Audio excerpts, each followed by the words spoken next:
الذي ليس لصفته حد محدود ولا نعت موجود ولا وقت معدود ولا أجل ممدود، فترى الخلائق بقدرته ونشر الرياح برحمته، والصلاة والسلام على الرسول المسدد المصطفى الأمجد المحمود الأحمد سيدنا ومولانا ومولى الكونين جد الحسن والحسين وعلي والقاسم محمد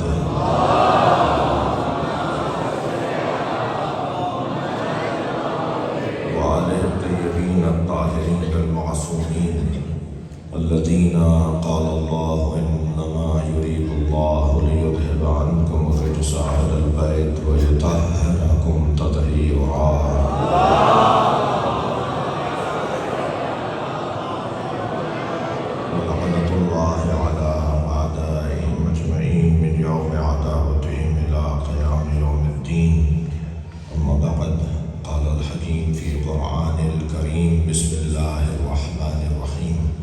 وقفوهم إنهم مسؤولون. صلوات.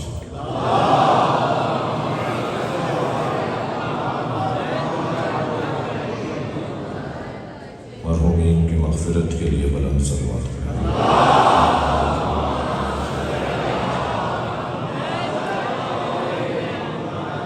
مریضوں کی شفا کے لیے بلند صلوات کریں.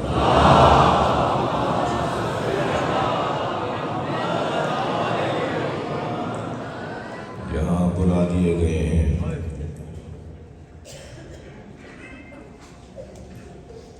پر ہو کر مالا مال ہو کر واپس لوٹیں. اس دعا کی قبولیت کے لیے بلند صلوات کریں.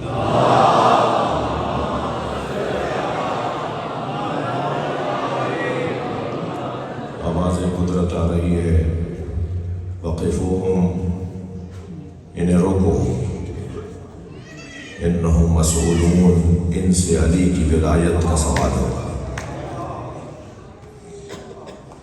میں اور آپ کچھ دیر کے لیے جائیے اپنے اس من میں اور اپنے اندر اتر کر محسوس کریں، اس لیے کہ وہ حبل اللہ جسے پکڑنے کا حکم ہے، وہ صراط جس پہ قائم رہنے کا حکم ہے، وہ نور جس کی تلاش کا حکم ہے،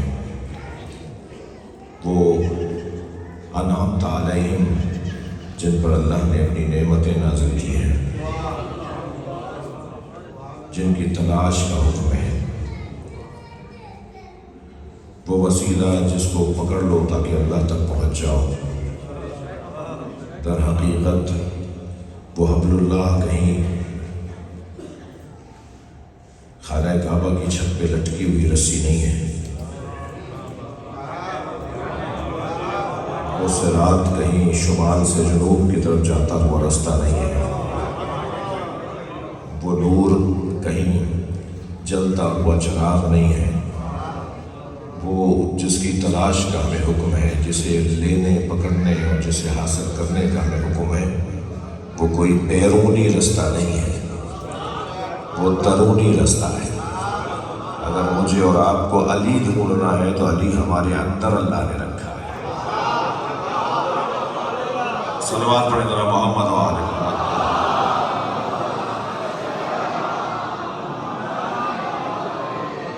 میں اور آپ جس جگہ بیٹھے ہیں، کچھ دیر کے لیے تصور اگر ہو جائے، کچھ دیر کے لیے اگر اپنے اندر اتر جائیں تو ہمیں ایک جگہ رسائی ہوگی، اور وہ ہے ولایت علی. اور ہم جس ولایت کی تلاش میں اللہ کی طرف سے لگائے گئے ہیں، اللہ نے حکم دیا ہے کہ اس ولایت کی تلاش کرو. ہم اس صاحب ولایت کے قدموں میں بیٹھے ہیں. کچھ دیر کے لیے اگر اپنے اوپر غور کریں تو یہ جو کیفیت ہے، یہ ہماری معراج کی کیفیت ہے. سرکار دو جہاں کی معراج سدرۃ المنتہا ہے، اور ایک علی والی کے معراج نجف اشرف ہے.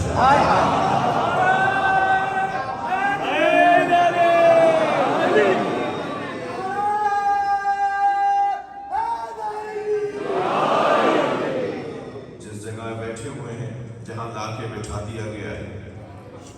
جی میں اور آپ پیسے کی بنیاد پر یہاں نہیں آئے، ہم یہاں تعلقات کی بنیاد پر نہیں آئے، یہاں روڈ رستے کھلے ہوئے تھے اس وجہ سے نہیں آئے، کچھ فلائٹیں چل رہی تھیں اس لیے آ گئے اس وجہ سے نہیں آئے، بلکہ اپنے پورے وجود سے گر جائیے علی کے قدموں میں، اپنے پورے وجود کے ساتھ مولا کے قدموں میں آپ سے ہاتھ جوڑ کے بھی گزارش کروں کہ جب مولا کی بارگاہ میں داخل ہوا کریں تو یوں تو پھول ہر طرف سے پھول نظر آتا ہے، جس رستے سے بھی داخل ہوں گے علی ہی مولا کی بارگاہ ہے، لیکن میری خواہش ہے، میری اپنی سوچ ہے کہ قدموں کی طرف سے داخل ہوا کریں، جب مزار میں داخل ہوں تو قدموں کی طرف سے داخل ہوں، سرہانے کھڑے ہو کر بات کرنا تو سیدہ کا کام ہے،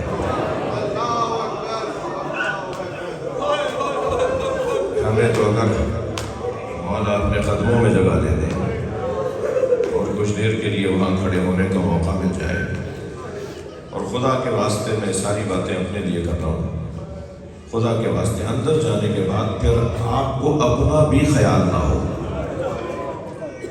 آپ کو اپنا بھی خیال نہ ہو، کسی سے ملاقات، کسی سے مصافحہ، کسی سے خیر خیریت، پھر موبائل، پھر سیلفیاں، یہ چیزیں بے ادبی ہیں، کچھ دیر کے لیے سوچیں ہم ہیں کہاں، جہاں آنے کی آرزو قلندر کرتے چلے گئے، جہاں آنے کی آرزو حضرت عبداللہ شہبازی کرتے ہیں، جہاں آنے کی آرزو اولیاء الہی کرتے ہیں، ہمارے خطوں میں ہیں بزرگوں کے مزارات، وہ سب مولا علی کا گھڑا بھرنے والے لوگ ہیں، یہ جتنے بڑے بڑے صاحبان مزار لوگ ہیں یہ مولا علی کا گھڑا بھرنے والے لوگ ہیں، مولا علی کی جوتیاں سیدھی کرنے والے لوگ ہیں، علی ایک نگاہ ان کو دیکھ لیں تو انہیں ولایت مل جاتی ہے، ہمیں جہاں لا کے کھڑا کر دیا ہے، ہم جہاں آ گئے ہیں اس سے اونچی جگہ کوئی نہیں ہے، اگر آمادہ ہیں آپ توجہ ہے تو جہاں رخ کر کے کعبہ سلام کرے اسے نجف کہتے ہیں،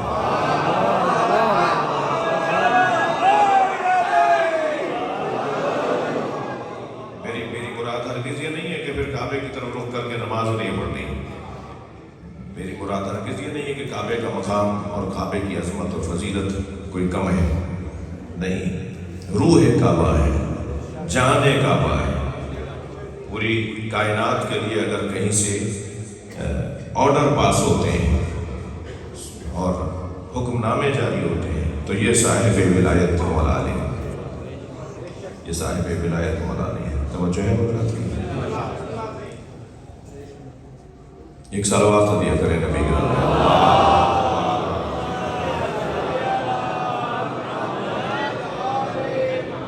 اس سے بلند صلوات نبی کے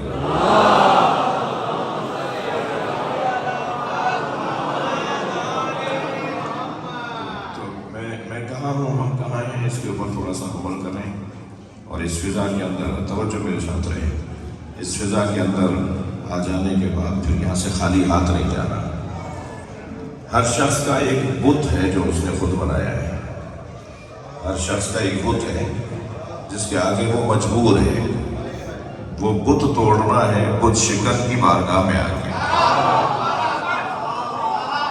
علی اسے کہتے ہیں کہ جس نے نبی کے شانوں پہ کھڑے ہو کے بت توڑے، تو دنیا کا کوئی بت ہی نہیں ہے جو علی سے نہ ٹوٹے،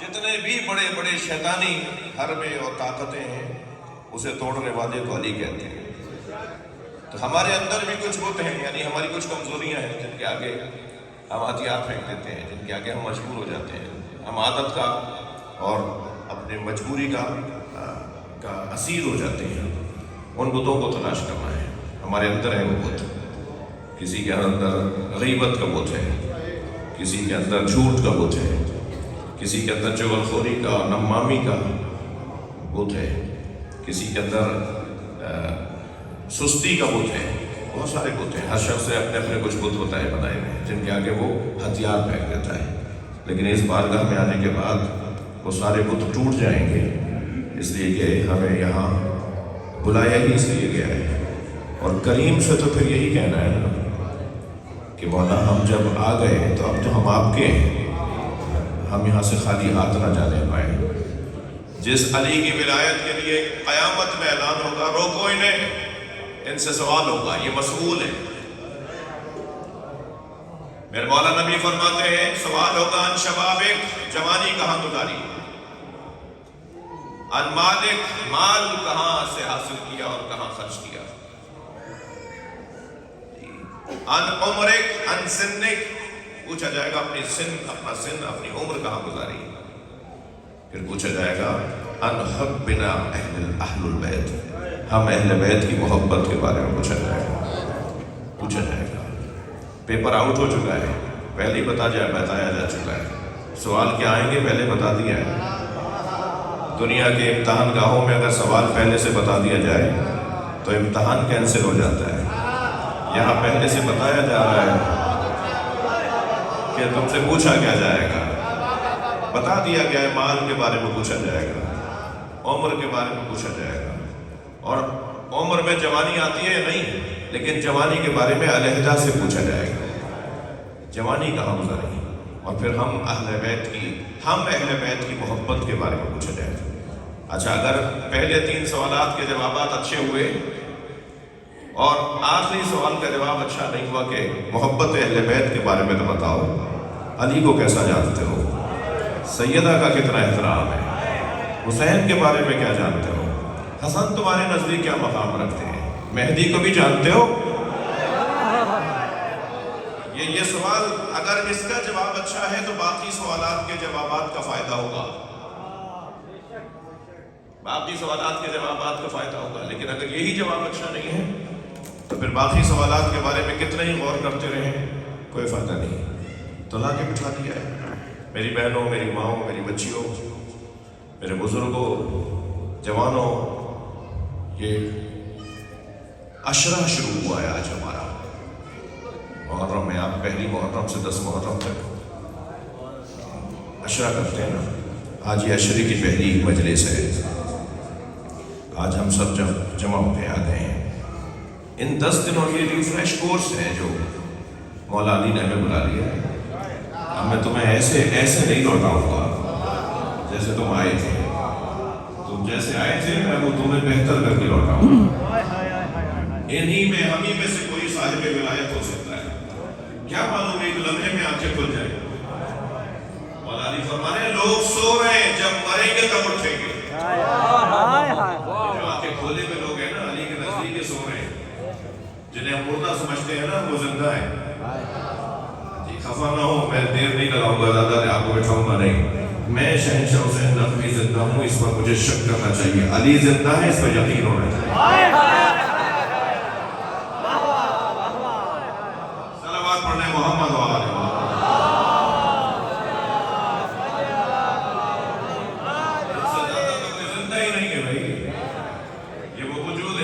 زندگیاں بانٹنے والے لوگ ہیں۔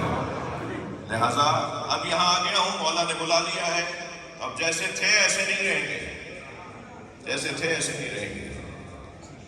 ابھی سے طے کریں میری بہنیں، میری بچیاں، کہ جیسے تھے ایسے نہیں رہیں گے۔ آپ ان 10 دنوں میں حجاب اچھا کر رہی ہیں، ایئرپورٹ پہ وہ حجاب بدلنا نہیں چاہیے، واپس جانے کے بعد چادر سے بے خبری نہیں ہونی چاہیے۔ کیا پتا کب دم نکل جائے، کوئی پتا ہے؟ آپ پاکستان جا کر ذرا کتبے پڑھ لیا کریں کبھی کبھی، اگرچہ کتبے پڑھنا مکروہ بھی ہے، لیکن کبھی کبھی کتبے پڑھ لیا کریں، اس میں کوئی نہ کوئی ہماری عمر کا بھی مل جائے گا۔ یعنی اگر میں یہ سوچوں کہ نہیں میں ابھی کہاں، میں تو ابھی کافی ٹائم رہ گیا ابھی جانے میں، ہر دوسرا چوتھا کتبہ ہماری عمر کا مل جائے گا، اس کا مطلب یہ کہ ہماری عمر کے لوگ چلے گئے۔ پھر کوئی مل جائے گا ہم سے چھوٹا بھی مل جائے گا، جو ہم سے کم سن تھا، اس عمر کا بھی لوگ مل جائیں گے۔ کیا معلوم کب ہمارا یہ جو سانس اندر گیا ہے واپس ہی نہ آئے، جب یہ سانس اندر گیا واپس ہی نہیں آئے گا تو پھر میں آج طے کر کے جاؤں گا کہ نہیں مولا آج میرا یہ آپ نے حلیہ بنایا، میں یہاں آ کے نماز قضا نہیں کر رہا، تو واپس جا کے کیا ہو گیا مجھے؟ میں یہاں آ کر ایک دوسرے کے خلاف باتیں نہیں کر رہا، ٹائم ہی نہیں ہے، تو وہاں جا کے میرے پاس اتنی فرصت کہاں سے آ گئی؟ یہاں مجھے خوف طاری ہے کہ میرے مولا میں مولا کے قریب رہ رہا ہوں، مولا کے پاس ہوں، پھر واپس آنے کے بعد کیوں بھول گیا کہ مولا کے اب بھی پاس ہوں؟ یاد رہے بہت سارے لوگ یہاں آنے کے بعد بھی علی سے دور ہوتے ہیں، اور بہت سارے لوگ دور ہو کر بھی علی سے قریب ہوتے ہیں۔ یہ کوئی ضروری نہیں ہے کہ بدن ہمارا قریب آ جائے۔ اب یہاں ایک کیفیت ہماری ہو گئی ہے، ہم بالکل آمادہ ہیں، تیار ہیں، کاشتکاری کا وقت ہے، زمین تیار ہے پوری۔ صلوات پڑھیں ذرا محمد و آلہ۔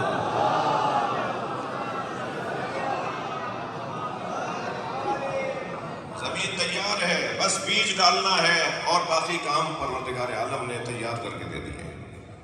اور بیج یہی ہے کہ میں خود اپنے اوپر توجہ کر لوں، بہت ساری چیزوں پر غور کر لوں۔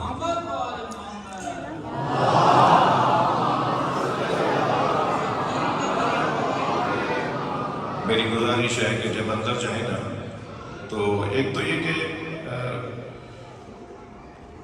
وہاں جا کے باتیں نہیں کرنی، ہمیں اندر جا کے کوشش کرنا ہے ذری کے قریب، اگرچہ دوسرے کا حق بھی ضائع نہیں کرنا، وہ جو رش لگا ہوا ہے اس کو بھی رشتہ دینا ہے، لیکن وقت ڈھونڈنے کے کون سا وقت ہے جو خلوت کا وقت ہے۔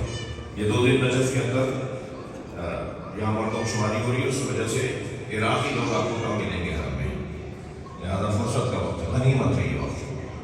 اور ایسے وقت میں آ جائے رات کو 3 بجے مثلاً فجر سے 2 گھنٹے پہلے، مثلا کوئی ایسا وقت جس کے اندر رش نہ ہوگا، اور ذری پکڑ کے کچھ دیر کے مولا سے باتیں تو کریں،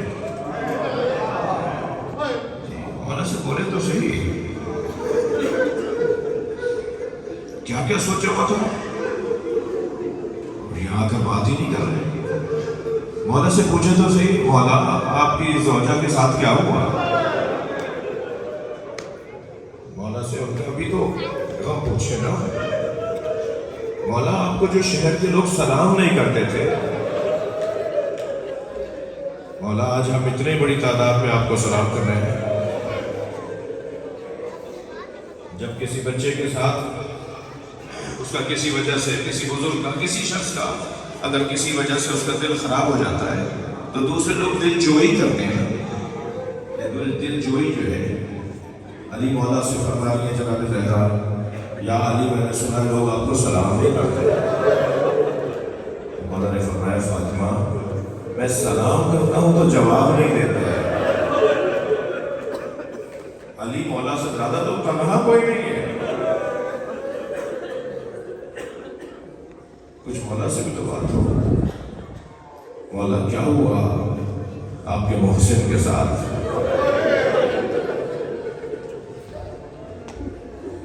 ننھا سا جنازہ علی مولا نے اپنے گھر کے حجرے میں دفنایا۔ حضرت محسن، اجازت دیجیے کہ مجلس ایسے ہی رہے، اسی کیفیت میں رہے۔ سب سے پہلا قتل تو حضرت حابیل کا ہوا تھا نا، حضرت آدم کے بیٹے حابیل کا قتل ہوا تھا، قابیل نے حابیل کو مارا تھا نا، تو قیامت میں پہلا فیصلہ تو حضرت حابیل کے قتل کا ہونا چاہیے۔ تاریخ بشریت میں پہلا قتل جو ہوا اسی کا پروندہ، اسی کی فائل، اسی مقدمے کو سنا جائے گا، مگر قیامت میں سب سے پہلا فیصلہ محسن کے قتل کا ہوگا۔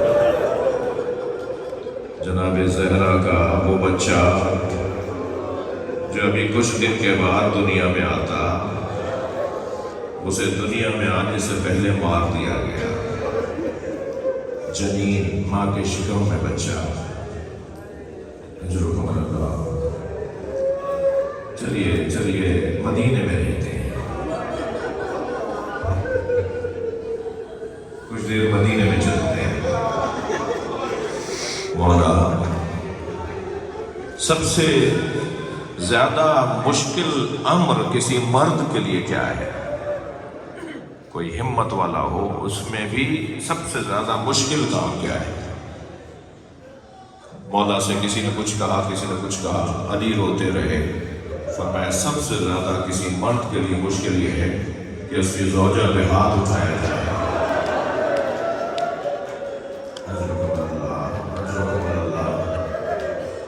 وہ کھڑا دیکھتا ہے، وہ کچھ نہ کر پائے، اس لیے کہ نبی کی وصیت ہے یا علی میرے بعد تلوار نہ اٹھانا. ایک جگہ فرمایا اگر میں نے نبی سے عہد نہ کیا ہوتا تو مدینے کی گلیوں کو خون سے رنگین کر دیتا. مگر مجھے میرے نبی نے فرمایا یا علی میرے بعد تمہارا حق پامال کیا جائے گا، تمہارے ساتھ زیادتیاں ہوں گی، مگر مجھ سے وعدہ کرو تلوار نہیں اٹھاؤ گے. مولا نے وعدہ کیا. اب اس وعدے پر عمل ہو رہا ہے کہ علی تلوار نہیں اٹھا رہے. ورنہ کبھی غور فرمایا کہ گھر میں مرد ہو اور دروازے پر خاتون آ جائے. نبی کا بھی تو اہتمام اللہ کی جانب سے عجیب اہتمام ہے.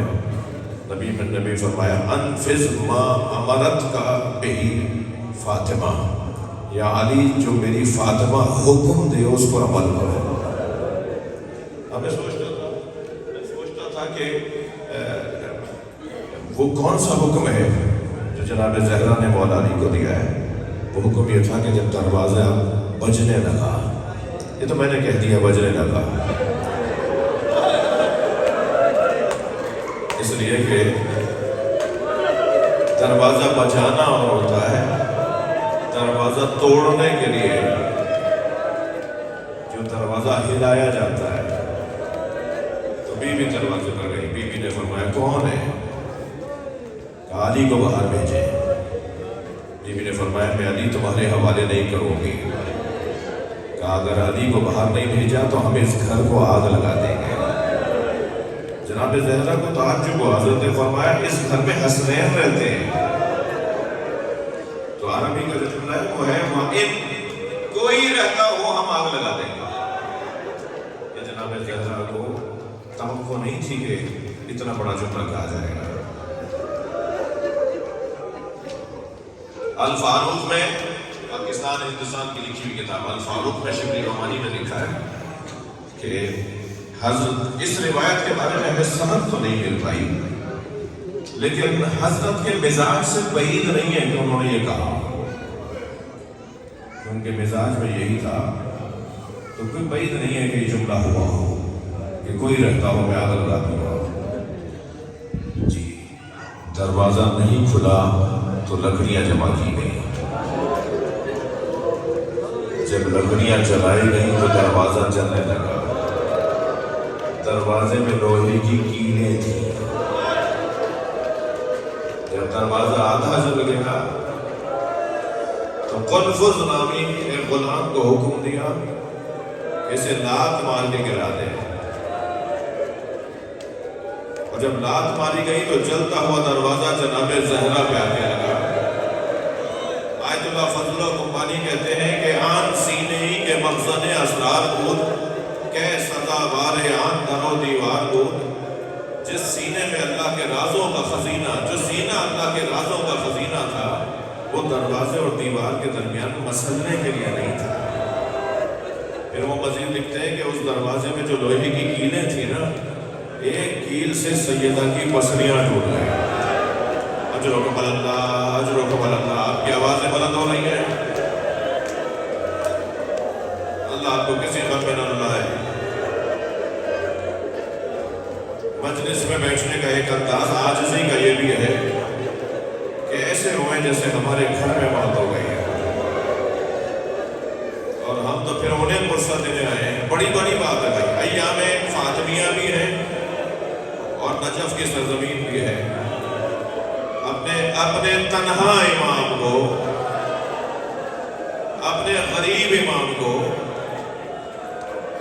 جس کا جنازہ اٹھانے والا کوئی نہ ہو، یا جو یہ کہہ دے کہ میرے جنازے میں کسی کو شریک نہ کرو، اس کیفیت میں اس گھرانے کے جنازے اٹھے ہیں. اجرکم اللہ. میں ایک جملہ آپ سے کہہ رہا تھا کہ کچھ مولا کے ساتھ بیٹھ کے باتیں کریں. وہ جو باتیں مولا علی سے کرنی ہے نا، ان میں سے ایک بات مولا علی سے، مولا کے غم کی بات جو مولا نے فرمایا نا، مولا نے فرمایا اللہ، مولا کے غم کی بات. اچھا آپ نے یہ روایت تو سنی ہے نا کہ جب کوئی مرے گا تو مولا کا دیدار ہوگا، مولا علی کا دیدار ہوگا. کوئی بھی منافق ہو یا مومن ہو، مولا علی کو دیکھے گا ضرور. تو جب مولا علی کو دیکھے گا جو ابھی ہم دیکھ رہے ہیں اس میں کیا فرق ہے؟ یعنی ہم مرنے کے بعد مولا علی کو دیکھیں گے نا، یا مرتے ہوئے مولا علی کو دیکھیں گے نا. اور ہم اس وقت جو مولا کی بارگاہ میں آ گئے تو گئے وہی کیفیت ہے نا. جب مولا کو مرتے وقت دیکھیں گے تو کیا ہوگا مولا سے ملاقات میں؟ میرا تو دل کہہ رہا ہے کہ مولا سے بڑھ کر پہلا پرسہ تو جناب زہرا کا دیا جائے گا. دوسرا پرسہ ایسا ہی ہوتا ہے نا، ایسا ہی ہوتا ہے نا. ہم جب کبھی ابھی حرم میں مجھے ایک طالب علم ملے جن کے والد کا انتقال خود میں ہوا، تو میں ان سے ملتے ایک ساتھی پہلا ان کو یہی جملہ کہا کہ میری طرف سے تعزیت قبول کریں، اللہ آپ کے والد کی مغفرت فرمائے.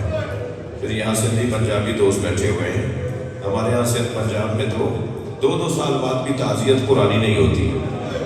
2 سال بعد بھی اگر کوئی عزیز ملتا ہے، کوئی دوست ملتا ہے تو اس کو پہلے فاتحہ کرتے ہیں، پہلے دعا کرتے ہیں. تو جب مولا علی سے ملاقات ہو تو مولا کو پہلا پرسہ تو جناب زہرا کا دیا جائے اور پھر دوسرا پرسہ جناب محسن کا دیا جائے اور پھر تیسرا پرسہ مولا علی کو امام حسن کا دیا جائے. جگر کے کٹے ہوئے ٹکڑے امام حسن کا پرسہ، اور پھر چوتھا پرسہ دیا جائے مولا حسین کا پرسہ. تھکے نہیں میں 2-4 جملے کہوں گا. اور ایک پرسہ میرا دل کہہ رہا ہے کہ آج میرے ساتھ کچھ دیر زیادہ رک جائیے، اور وہ پرسہ ہے علی کی بیٹی زینب کا. اسی کیفیت میں انہی آوازوں کے ساتھ، انہی آنسوؤں کے ساتھ مولا علی کی بارگاہ میں دعا کریں جلدی اللہ ہمیں بی بی زینب کی زیارت کا شرف عطا کرے. یہ آوازیں وہاں بھی بلند ہو نہ جا کر. یہ پرسہ جناب زینب کبریٰ اجرکم اللہ. ہم جائیں، شام جائیں، علی کی بیٹی کا مزار دشمن کے نرغے میں ہے. اسی وقت تو جانے کا مزہ ہے، اسی وقت تو جانے کا لطف ہے. بی بی ہم اس وقت آئے تھے جب آنے کے لیے لوگ گھبرا رہے ہوتے تھے. ہم نے ہمت کی، آپ کو سن کر ہم نے، آپ کے نام نے ہمیں ہمت عطا کی. کیا شیر دل بی بی ہے. تو میرا دل کہہ رہا ہے کہ آج کچھ دیر اور میرے ساتھ ہو جائیے. مجالس تو روزانہ ہوں گی، مگر آج کی اس مجلس میں مولا علی کو پرسہ دیتے ہیں ان کی بیٹی زینب کا. 3 سال کا سن ہے جناب زینب کا. روزانہ نبی نماز فجر کے بعد در زہرا پہ کھڑے ہو کر سلام کرتے ہیں. السلام علیکم یا اہل بیت النبوہ و معدن الرسالہ و مختلف الملائکہ و محبت الوحی. دروازہ کھلتا ہے، کوئی نہ کوئی آگے بڑھتا ہے، نبی کا استقبال کرتا ہے، نبی کو سلام کرتا ہے. روزانہ کا دستور تھا. ایک دن جب نبی نے سلام کیا تو دروازہ کھلا، کیا دیکھا 3 سالہ زینب کھڑی. جناب زینب کی عمر 3 سال کی ہے اور نبی مکرم نے دیکھا کہ زینب دروازے پر ہے. جتنا پیار سرکار کو حسین سے ہے نا، اس سے کم پیار زینب سے نہیں ہے. آگے بڑھ کے پیشانی کا بوسہ دیا. بچیاں بھی آئی ہوئی ہیں نا، بیٹیاں بھی آئی ہوئی ہیں نا. آگے بڑھ کر پیشانی کا بوسہ دیا. بیٹا زینب تم دروازے پر کیوں آئی؟ فرمایا نانا رات کو میں نے خواب دیکھا ہے. اماں زہرا نے کہا ہے نانا آنے والے ہیں، اس کی تعبیر نانا سے پوچھو. نبی سامنے بیٹھ گئے. میری بچی بتاؤ تم نے کیا خواب دیکھا ہے؟ نانا میں نے خواب دیکھا ہے صحرا میں تنہا ہوں. اجرکم اللہ. جن کے مذہب میں رونا جائز ہے وہ تکلف کر کے نہ روئے. نانا میں نے دیکھا کہ میں صحرا میں تنہا ہوں اور تیز آندھی چل رہی ہے. نانا میرے پیر زمین سے اکھڑ رہے ہیں. میں نے کچھ فاصلے پر ایک درخت کو دیکھا، میں نے اس کا سہارا لیا، مگر کچھ دیر بعد آندھی کا جھونکا آیا اور وہ درخت زمین سے اکھڑ گیا. میں نے دوسرے درخت کا سہارا لیا، وہ بھی زمین سے اکھڑ گیا. میں نے تیسرے درخت کا سہارا لیا، وہ بھی زمین سے اکھڑ گیا. اور اب آنکھوں میں آنسو بھر کے فرمانے لگی نانا اب دور دور تک کوئی درخت نہیں تھا، نانا کوئی سہارا نہیں تھا، اور ایک بیابان میں تیز آندھی چل رہی تھی. یہ کہہ کر جناب زینب نے ایک لمحے کا توقع فرمایا اور فرمایا نانا اگر خواب مکمل ہو گیا ہوتا تو میں آپ کو زحمت نہ دیتی. خواب آگے بڑھتا ہے. اس تیز آندھی کی وجہ سے میرے سر سے چادر اڑا گئی۔ نبی کی آنکھوں میں آنسو آ گئے، فرمایا زینب تمہارے 3 سہارے، اجرکم اللہ، اجرکم اللہ، زینب تمہارے 3 سہارے ہیں، تمہارا بابا علی تمہارا سہارا، تمہارا بھائی حسن تمہارا سہارا، تمہارا بھائی حسین تمہارے لیے سہارا، مگر زینب ایک بیابان ہوگا جہاں تمہارے سارے سہارے چھن جائیں گے، تمہارے سر سے چادر اتر جائے گی۔ اللہ کرے آپ کا حوصلہ رہے، آپ رونے سے اور پرسے سے تھکے نہیں۔ جناب فاطمہ کبریٰ فرماتی ہے کہ جب خیمے لوٹ رہے تھے تو لوٹنے والوں نے ہماری چادروں کو بھی لوٹنا شروع کیا۔ وہ پہلے زیورات مانگ رہے تھے، چھین رہے تھے تو ہم اتار کے لے رہے تھے، مگر سکینہ کے ساتھ تو ایسا نہیں ہوا۔ سکینہ کی گوالیاں خود کھینچی گئی، پھر اس کے بعد ان ظالموں نے ہمارے سروں سے بھی چادر اتاری۔ تو ایک شخص میرے قریب آیا تو میں نے اپنی حفاظت میں وہاں سے خود کو ہٹایا اور تیز چلنے لگی تو اس کے ہاتھ میں نیزہ تھا، اس نے نیزے کی ہنی مجھے ماری، میرے سر میں نیزے کی ہنی لگی، میں اس کی وجہ سے بے ہوش ہو کے گر گئی۔ بی بی فرماتی ہیں جب مجھے ہوش آیا تو میرا سر پھوپھی زینب کے زانوں پر تھا، میرا سر پھوپھی اماں زینب کے زانوں پر تھا، تو میں نے آواز دے کر کہا پھوپھی اماں میرے سر پہ چادر نہیں ہے۔ سنیں گے جملہ، سنیں گے اس روایت کا جملہ، میں نے پھوپھی زینب سے کہا پھوپھی اماں میرے سر پہ چادر نہیں ہے، تو پھوپھی اماں نے کہا اے میری بچی تیری پھوپھی کے سر پہ بھی چادر ہے۔ کیا ہوا ہے علی کی بیٹیوں کے ساتھ؟ کیا ہوا اس مولا کائنات کی بیٹیوں کے ساتھ؟ کوئی ایسی بات نہیں پڑھ رہا کہ جو سنی شیعہ کتابوں میں نہ ہو۔ خیمے جل گئے، عزادارو، کربلا کے میدان میں کچھ ایسے منظر ہیں جو سخت ترین منظر ہیں، جن پر آسمان گرتا، زمین پھٹتی، قیامت آ جاتی۔ میں نے اپنی ذاکری اور اپنی خطابت کی تجربے میں اور مطالعے میں 9 ایسی منزلیں دیکھی ہیں کتابوں میں کہ جہاں آسمان گر جاتا، زمین پھٹ جاتی، مگر جس پر مصیبت آ رہی تھی وہ سجدے میں سر رکھ دیتا تھا، جس پر وہ مصیبت تھی وہ فوراً ہاتھوں کو اٹھا کے مناجات شروع کر دیتا تھا اور اللہ سے کہتا تھا یا اللہ میں راضی ہوں، ورنہ اللہ اس ساری کائنات کو ختم کر دیتا، مگر جس پر مصیبت آتی تھی وہ اللہ سے راضی نظر آتا تھا۔ ان منظروں میں ایک منظر تو وہ تھا کہ جب علی اصغر کے گلے پہ تیر لگا۔ میں وہ 9 منظر نہیں بتا سکوں گا، لیکن 2-3 منظر مجھ سے سن لیجئے۔ ایک منظر تو وہ تھا جب علی اصغر کے گلے پہ تیر لگا اور حسین لاشا لے کے کبھی آگے جاتے تھے، کبھی الٹے پیر، آواز و بازات کریں، جنہیں رونا آ رہا ہے آواز و بازات کریں، کبھی الٹے پیر واپس آتے تھے، کبھی آگے جاتے تھے، کبھی پیچھے۔ میرے مولا کسی لاشے پر اتنے نہیں روئے جتنا حسین علی اصغر کے لاشے پر روئے۔ ایک منظر وہ تھا، اور اس کے علاوہ جو منظر ہے ان میں ایک منظر وہ ہے جب حسین کے بدن پہ گھوڑے دوڑ رہے ہیں۔ مجھے اجازت دیجیے، ایک منظر جس کو میں سوچ رہا تھا آپ کے سامنے بیان کرنا، وہ منظر تھا کہ جب زینب کے سر سے چادر اتر گئی۔ امام سجاد کی جب شہادت ہوئی نا تو امام باقر سے پوچھا محمد باقر تم کربلا میں کتنے برس کے تھے؟ تو امام محمد باقر نے فرمایا بابا میں 4 برس کا تھا۔ فرمایا تمہیں کچھ یاد ہے ہوا کیا تھا؟ تو امام محمد باقر نے کربلا کے منظروں کو بیان کیا ہے، سنیں گے۔ جس منظر پر امام کی روح مبارک پرواز کر گئی اور انا للہ و انا الیہ راجعون کی آواز بلند ہوئی، وہ منظر یہ تھا کہ جب امام باقر نے فرمایا بابا میں نے دیکھا دادی زینب کے سر سے چادر ہوتا۔ اجرکم اللہ، علی کی بیٹی اس حالت میں، اب وہ جو سخت منظر ہے اس حالت میں جلتے ہوئے خیمے میں جانا چاہتا ہے۔ ایک یزیدی لشکر کا سپاہی کہتا ہے کہ میں نے دیکھا ایک بی بی جلتے ہوئے خیمے میں جانا چاہتی ہے اور جلتے ہوئے خیمے کی چوب سے اس کا سر جا کے لگتا ہے۔ پھر وہ راستہ بدل کے دوسری طرف سے جاتی ہے.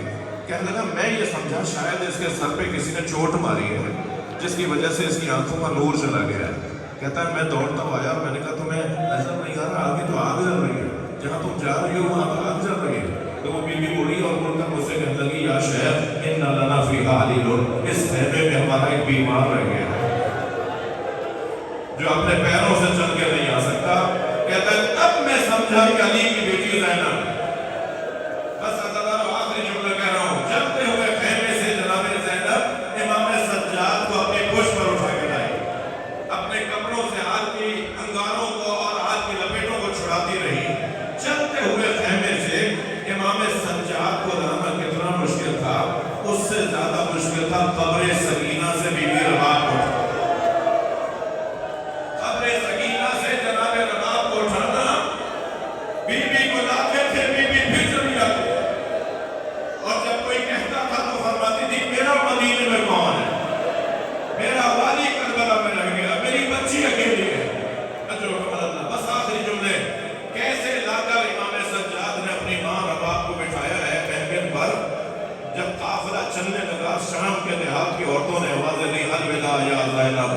جناب زینب نے محفل کا پردہ ہٹایا اور ایک آواز دے کر کہا شام کی عورتوں مجھ پر ایک احسان کرو گی. سب نے کہا بی بی حکم کرے گی. اشارہ کر کے کہا ہماری سکینہ کو اکیلا نہ چھوڑو, اللہ آپ کو شام لے جائے. اب کی دفعہ جو جائیں گے تو جادی سے قبر کو ضرور دیکھیے گا. آج بھی شام کے دیہات کی عورتیں کھلونے لا کے ڈالتی ہیں, گڑیائیں لا کے ڈالتی ہیں, اور ایک نوحہ پڑھتی ہیں تمہاری ماں سے وعدہ کیا تھا ہم تمہاری خبر بناتے رہے. اللہ اللہ